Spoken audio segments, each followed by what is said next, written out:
Yung ano, yung paborito ko, napakalambot na pusit. Yung tignan mo, oh. Tignan mo, oh.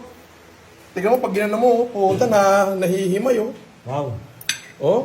Melt in your mouth na yan, boss. Oo, melt in your mouth na to. Nako po. Tignan mo tong ulo niya, oh. Oh? Grabe, ang Oh? lakot niya, oh. How's the taste, boss? Ha? Perfect. Grabe, oh. Ha? Ang lalaki ng pusit na dala-dala ni Kuya Ed. Ayan, oh. Napakasarap. Grabe naman. Oo. Okay. Kain na limos. Tigilin mo na yung mga video-video na yan. Wala pa, wait lang. Papakabuti ko ito ng 1 minuto kasi. Tingnan na natin. Ayan po, mga kapatid. Oh. Sarap, ano? Alright. Okay. Ang lambot, oh. Grabe. Napakalambot, napakasarap. Oo. Okay, tigilin mo na yan. Thank you so much. Ayun po ang pusit. Number 1. Okay.